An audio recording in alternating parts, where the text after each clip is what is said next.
Welcome to Cybersecurity Shall Be C-Level Priority, the podcast that puts the digital world to the test. Cyber attacks are on the rise, and data is the most valuable asset in today's world.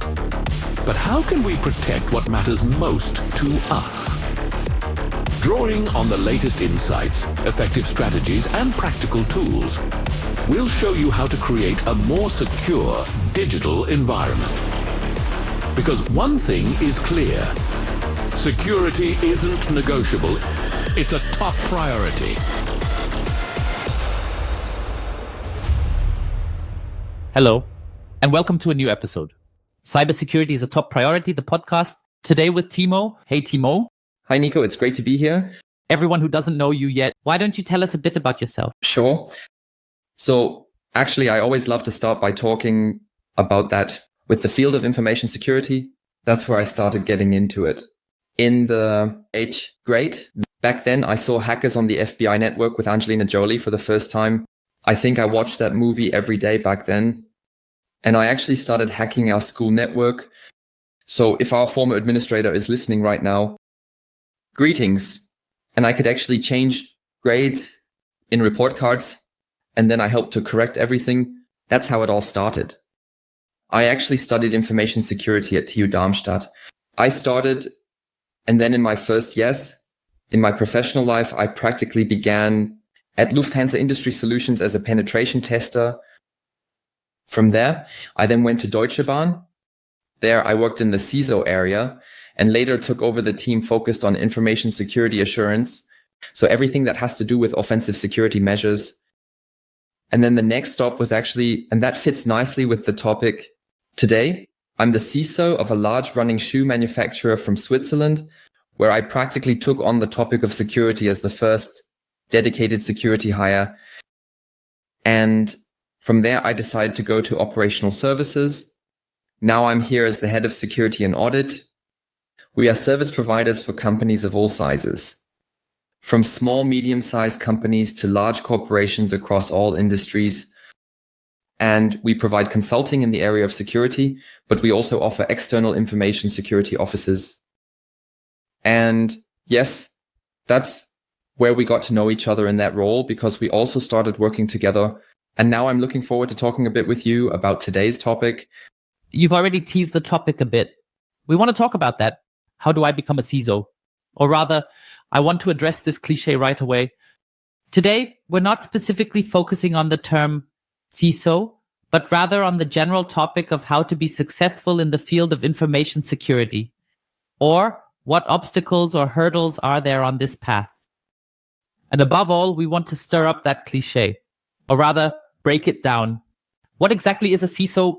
Because we discussed a lot back and forth before the recording started. It got a bit heated when I said, great, we can get started with the podcast right away. Because for me, this image, what in many people's minds, there is already a big and false image of a CISO. I've mentioned this in dozens of podcasts that I've done by now.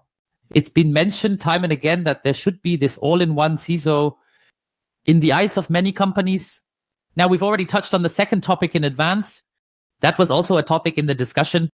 So today we're mixing the topics together. But before we talk about that, what exactly is a CISO? Or rather, how does one become a CISO?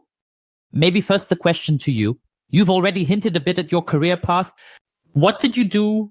What qualifications should a CISO have? Or rather, what is your experience? What should a CISO bring to the table? So qualifications, I can only speak for myself. I have cyber security, so IT security. That means officially studied, but I don't think you need to have studied that or that you need to have like 5,000 certificates for it. I think you need to have an understanding of what security measures a company needs to cover it practically from every angle. So often when you think of cybersecurity, you always think directly of the hacker. But for companies, for example, the topic of BCM, which is business continuity management, is much more important because you can't fend off every attacker. But then it's also important that you fend off many attackers, so as many as possible. And then you also have the option that you need to deal with when you're a CISO, just a little bit, okay, what happens now if I couldn't fend off an attacker, but I don't have to go into business continuity management yet? So how do I recognize that I'm being attacked right now? How can I practically contain attacks? And I actually believe that the biggest competence a CISO needs is integration, the technical measures, therefore, up to the organizational measures. But it's not just about measures, but also about creating understanding on both sides. What I see quite often are the GRC colleagues. So those who take care of governance, risk, and compliance, they always say, yeah, the techies, they don't really do it right anyway. And the techies always say, what do we need these policies for? Writer, we can solve all of this technologically. And I believe the most important thing is to have what I always call a holistic approach. So a holistic has a perspective on the topic of security and can communicate well with all kinds of people and talk to top management. And for that, I believe you also need your own drive to get the right people on board. I believe those are the core competencies.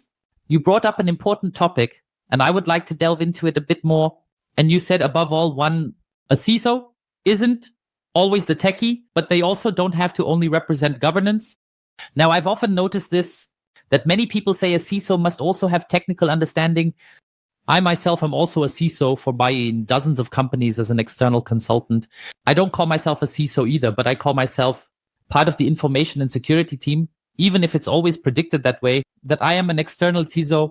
In the end, I often hear the question, even in my community, a CISO must also have technical understanding. They have to understand where it's being discussed. What do you think about that? So how deep does the CISO need to understand something technically? Or do you say it's enough for them to just be there in an advisory capacity, that they can understand both the technical side, but also the governance side? Or should a CISO perhaps specialize in governance or technology? Personally, I don't believe they should specialize in either of the two areas.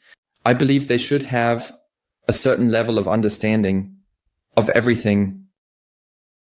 I'll try to explain it this way.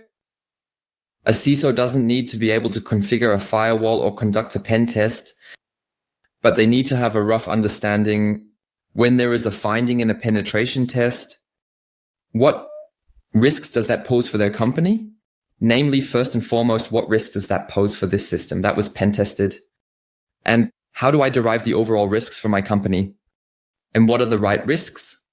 Countermeasures or countermeasure domains. I find that even more important, that you need to implement to counter this risk. Why did I use the term countermeasure domains?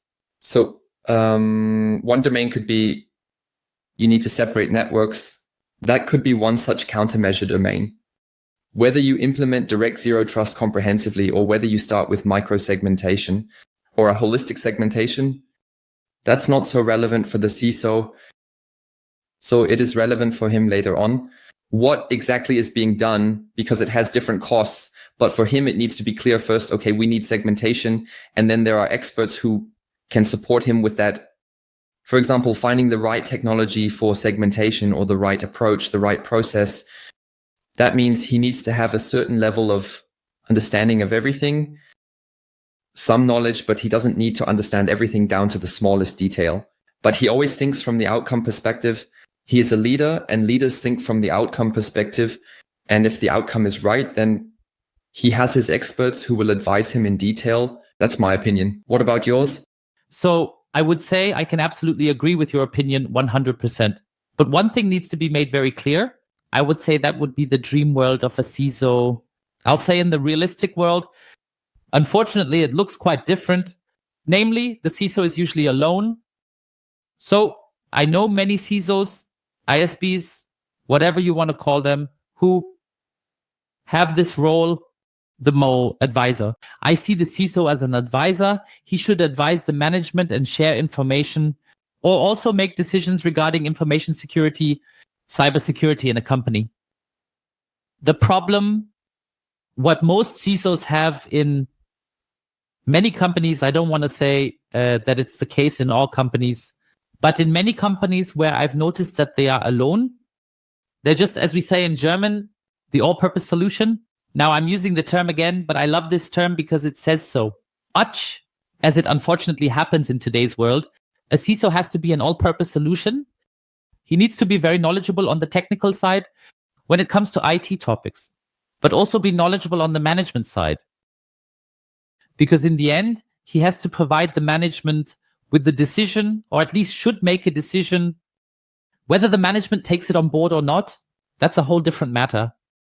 That means I often see in reality that CISOs frequently encounter, let's say, gray areas where they don't have the expertise or the experience. Then they try to get through somehow, and in the end, it just doesn't work out. Then it fails because they don't admit it to themselves and say, okay, up to this point and no further. And I think what's important here is what you're saying again. A CISO has an advisory role. They must advise the management, and the CISO can always gather information from their IT department, from colleagues in IT, or from colleagues in legal and compliance. They can seek advice there. They can also seek external advice to ultimately make a decision together. And I believe that's an important point. A CISO doesn't have to be a jack of all trades. And for me, a CISO can also have a passion for the technology or even against the technology. That doesn't exclude the whole thing for me. I also have a passion for certain topics. And of course, I would dive deeper into these topics than I do now in other topics. But at the end of the day, a CISO is a generalist. They need to have an overall view and ultimately represent that to their management.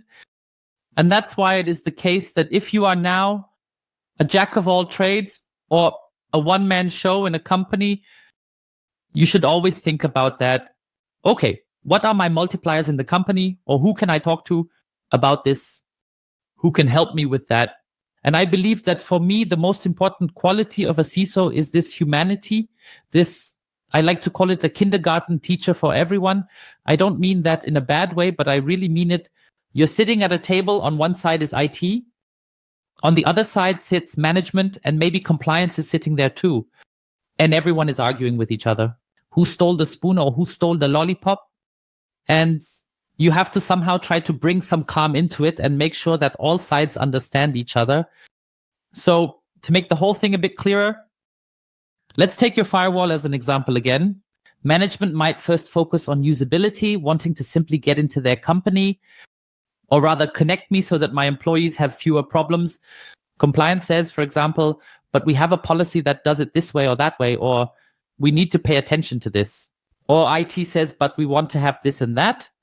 And in the end, the CISO sits there and has to try to bring something together from all these worlds so that it works for all sides and that it possibly works with compromises.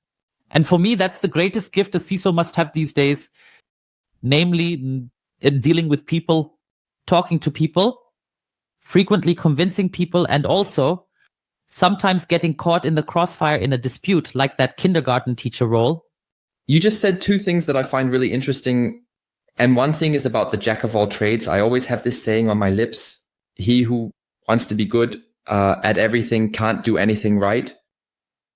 And I believe a CISO shouldn't get caught up in being an expert in every single topic area, because security is so broad anyway, but should say, okay, I will also let myself be advised by experts, so that with this collected knowledge from various experts, I can take a step higher.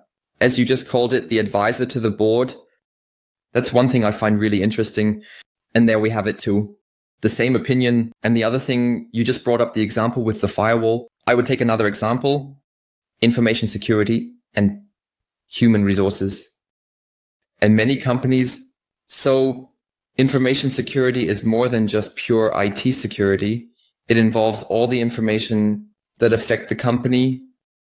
And especially in the human resources department, a CISO wouldn't change contracts with future employees themselves, but he would give recommendations, what needs to be included, whether you need some kind of security check for a single company, or if you need to look at certain information security policies right at the beginning of your employment. And he will give all these recommendations. How it will be implemented later, it's the decision-making power of the HR department along with the lawyers. But it's more about this advisory role of the CISO for the HR department. And I think that makes it even easier than if we were to just focus on the technical side The CISO is responsible for the information of the entire company and therefore has a cross-sectional role across all departments. You're bringing up an important topic. We already talked about this beforehand. Before we take a step back again, let's do it. We've already made a few more steps forward, but I think it's a great discussion. So let's keep it that way. You just mentioned it. The CISO is also an advisor to the management and interacts with the management. How do you see that from your experience? Where does a CISO actually sit? That's also a common point of contention. What I keep seeing, CISO, C-level. Many wish for it or think about it, but that's usually not the case. How do you see it? You have already fought battles for me there. I'll be completely honest. So I would first start by distinguishing between the ISB and the CISO. I believe the Information Security Officer, ISB, is appointed, and the CISO appoints themselves more or less if they are truly a proper CISO who stands next to the CTO or CIO. And I think that's another big difference, that an ISB is not the same as a CISO. And because he has less decision-making authority, but still similar responsibilities, which always makes it difficult. I believe I am an ISO because my personal experience says that decision-making authority and responsibility should always be balanced somewhere. I believe it's simply better for the CISO if they are placed in the right position. From my perspective, the right position is next to the CIO and next to the CTO and not in the technology department. Well, I myself was also a CISO. I was 2 reporting lines below the CTO. And that was really difficult because the CTO has a budget and they have to decide for themselves, should I invest this now in new features or in risk mitigation, where I don't even know if the risk even materializes. And if I were the CTO, I would know how to make decisions. And that's how the CTO decided, namely in the features, because that's what keeps a company running. And I think that makes it difficult. One way to be a CISO, below the CTOs or below the CIOs, works when he gets a dedicated budget that no one else interferes with. And there is also a direct reporting line to the CFO or whoever else. So we had that, I always call it a dotted line. So if there is such a dotted line that it can go directly to the board for certain important issues. And I believe, because that's also the topic of the podcast, this is another very important issue. What does a CISO need? And I believe a CISO or an information security officer also needs a passive process competence. I stole the word from Gunther Duck. Just as the CTO of IBM, he needs to understand how does the company operate relatively quickly. He needs to understand his role in the company and then quickly figure out where he positions himself to bring maximum value for the security of the entire company into the organization. And you're bringing up an important point. For me, a CISO also needs to be a networker. So I've been in this CISO role a lot, both externally and internally. And what I've seen time and again, you need to be able to network. You not only need to network with decision makers, but also with the people below who are the executing body, who also have to do that. Or a simple example you just mentioned with the IT department. For example, I was employed at my company where I worked as a CISO under the IT manager.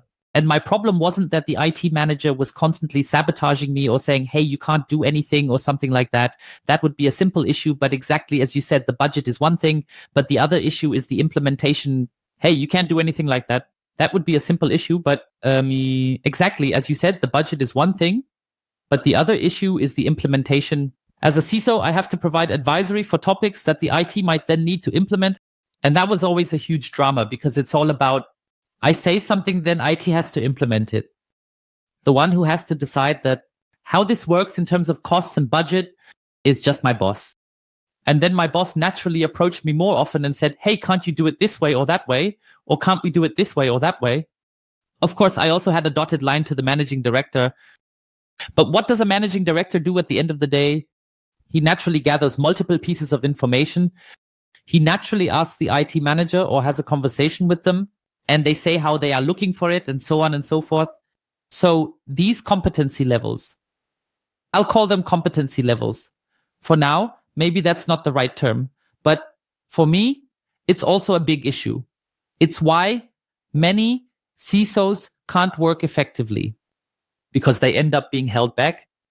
Or that brings us back to another topic, certificates, because in the end, the company doesn't support the CISO, but rather the CISO is just there to hold up some nice certificate or to say, we do information security. And I think that's a bit of the fundamental problem or the basic challenge for every CISO. I know there are many companies that see it differently now. And I myself am currently planning to create a podcast on a super exciting topic. Just to mention in advance, I don't know when it will be published. So I just wanted to point that out, where we talk to a CISO and the CIO of a company. That means the CISO sits under the CIO and they explain how that works. Can that even work? Where are the friction points? And so on. Because I see this very, very often that depending on where the CISO sits or where the CISO reports to, it can also lead to problems. But to get back to the topic, because we said we skipped a few things. Let's go back to the beginning. We talked about it once. What was your career path like and how do you view such a path as a CISO? We've already talked about this off tech. There are now institutions that offer workshops or training sessions for CISOs. What do you think about something like that? Do you think that really helps for someone who wants to develop in that area to sit down there for a week or two and do some CISO training, to get refueled? I consider that just as valuable as training for a CEO. I believe that with experience, commitment, and a broad knowledge base, you can achieve more than with such training. Do I perhaps sound harsh to the providers of this training? But I don't believe you can train someone to be a CISO. I believe that you can teach someone with training a broad knowledge of the entire scope of information security, that he is practical. The technical part, the one I mentioned earlier, the holistic part that a CISO needs is learned, but acting as a CISO is more than that, because it requires what in English is called managerial courage. You really need this presence as a central role, someone who thinks holistically and also thinks across departments. Managerial courage. You really need this presence as a central role. Who thinks holistically, who also thinks across departments. And I don't think you can necessarily teach that to everyone. You don't have to. But I also believe that, as you mentioned, the all-in-one solution, that not every goal has to be this all-in-one solution. And that in many companies, I believe, people can be trained for this role without such training, just with the right interest and the right drive. You can train someone for this role without that training, without doing anything else on the side. Earlier, I said that this is an enabler, and an enabler means, yes, you support other departments in implementing something in a secure way, so that the overall risk for the company does not increase and ideally is even reduced. And I believe those are core competencies that a CISO must bring with them. And you learn that in the first 3 to 5 years of your professional life, if you are in the right positions. And then that's the career path. So if you are placed in the right positions, and then that's the career path. As I call it, first, there are hard skills, meaning I know holistically everything you need to make a company truly secure. And then there are soft skills, meaning I know how to act within a company, that we find a consensus or that we come together in a way that is safe. And I believe those are the two essential building blocks to bring forth a good CISO, not just some kind of training or anything. Someone needs an ISO 27001 auditor certification or whatever else is in the tenders. When you look at them, I think that's just a very small part of it, because a CISO is not a compliance officer, but a security officer. And I believe that's really important. It's about ensuring the security of the company and being a part of that assurance that the company is sufficiently secure. Is it that maybe everything is considered from a 27K1 or K2 perspective? But just because you are certified in 27K1 or K2 doesn't mean that you are very secure. That's always this conception. I'm completely on your side. Now we're actually talking about the third topic that came up, namely certification. I've always held my opinion on this, and I still stand by it today, that I find certification absolutely pointless. I know many, do you think that's great? And many companies are also looking for certifications, whether that's the CISO, CSM, and whatever else they're called. This is often the case in tenders. But an important component, you'll never get that through. Certification, that's the reality. And as you already said, how do I communicate because as a CISO, I also have to communicate certain things with a management team, and anyone who has ever worked with a management team, you can't always talk technically with management. So I don't want to say not with every management. I've also met quite a few management people who have a lot of interest in technology and therefore want to dive very deep. But generally, management is very simply structured. They want clear information presented concisely, and you have to be able to present that first. And that's where such training doesn't help you at all. As you already said, probably some training providers would now scream and say, oh, no, that's not true. We can do it. I can only say it from my personal opinion, because you really need the practical experience. And since you also need this network within a company, and I see that as a great competence when you think about it, how do I become a CISO? You can acquire the technical knowledge, and you can certainly do that through such training. The topic of process thinking is something to acquire. But when it comes to soft skills, you really have to pay attention. You have to go that path together with your company, or you have to find your own way there. Look at how you can get on that path. Because for me, soft skills are a super important component, regardless of the technical topics and the security issues of a CISO. You need those soft skills. Otherwise, you won't be successful as a CISO. I just had something else that came to my mind. And who was that? I believe Steve Jobs once said, we hire smart people not to tell them what to do, but so they can tell us what to do. That was such an attitude of Steve Jobs, but so they can tell us what to do. That was Steve Jobs' attitude. And I believe that very often it's something that holds back aspiring CISOs or information security officers, that they say, but you hired me, that I'm here to ensure more security. And don't you follow me? And I believe that's very common. That's also a misconception. Because every CEO, every board member already has something like trusted advisors. That means they already have people who have told them things that they trust. And now a new CISO comes in who is in this role for the first time. And they think, because I'm in this role, everyone believes that I know how security works. And one experience that I've often had, that's not the case. Namely DSBS. More trust is placed in existing advisors. So trusted advisors are the people you've been looking at for years as the one who is now officially responsible for the topic. And that's understandable. I believe trust has to be earned. And that brings us back to those soft skills you mentioned. I believe a very important thing is that in the first days, weeks, and even months as a CISO or in information security, you need to listen.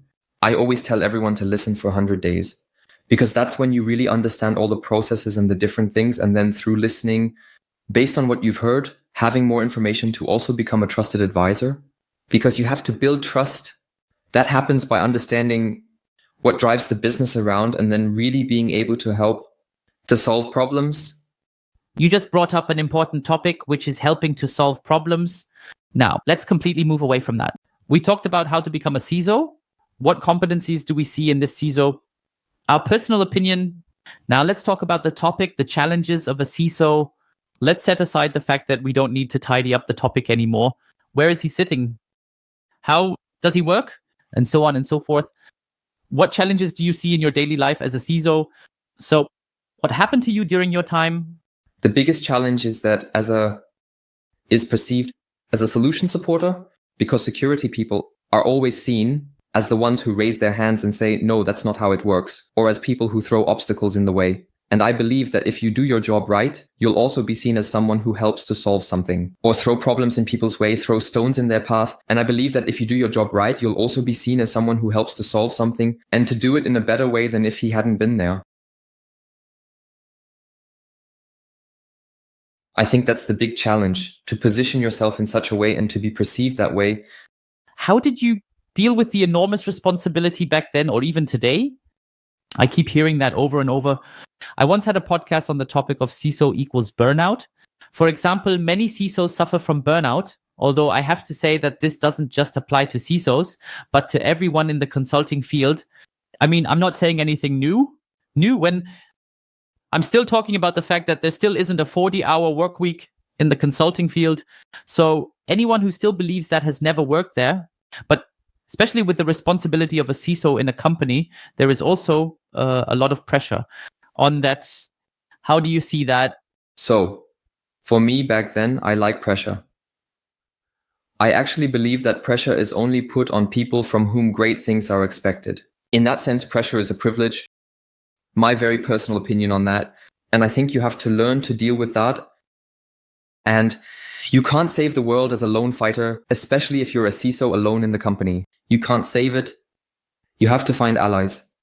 And I believe that as soon as you have people to work with on these big challenges, so allies, right? Then the pressure isn't as great anymore because you can share it across multiple shoulders. And I think that's really important. As soon as you have allies, whether it's a dedicated team or a separate information security office, instead of just the officer, from that moment on, a bit of pressure is lifted off. I'm not really the type who likes a 9-to-5 job. I like it a bit challenging. You have more room for creativity. I think you're in a similar situation, Nico. And those are my things.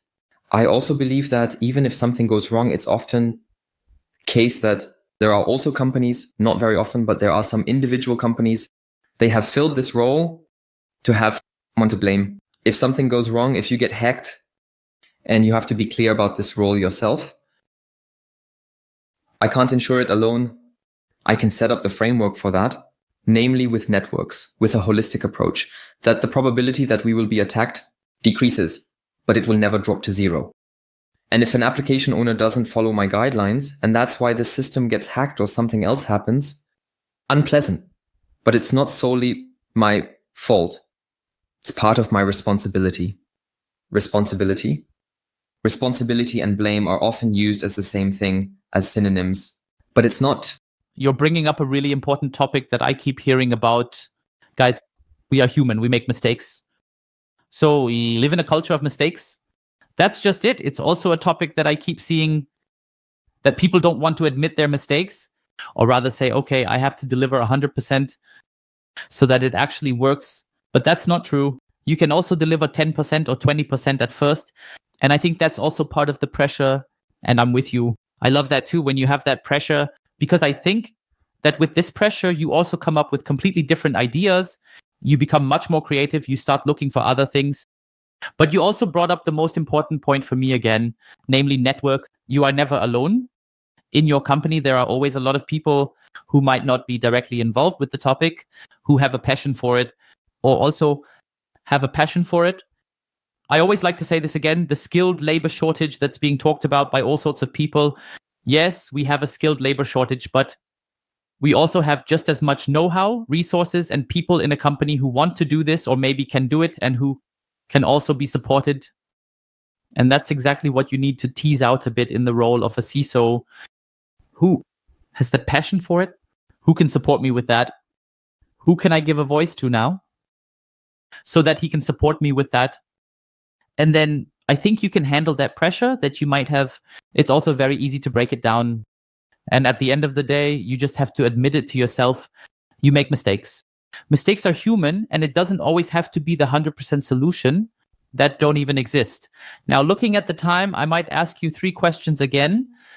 In relation to the topic, how is it changing, in your opinion, the CISO role? Because that's always such an interesting topic for me. I once asked an active CISO, what does he see for the future? How do you see that from your role as an internal CISO, let's say, up to external CISOs? You now have a team that sometimes does it themselves, external CISO ISB. However it is.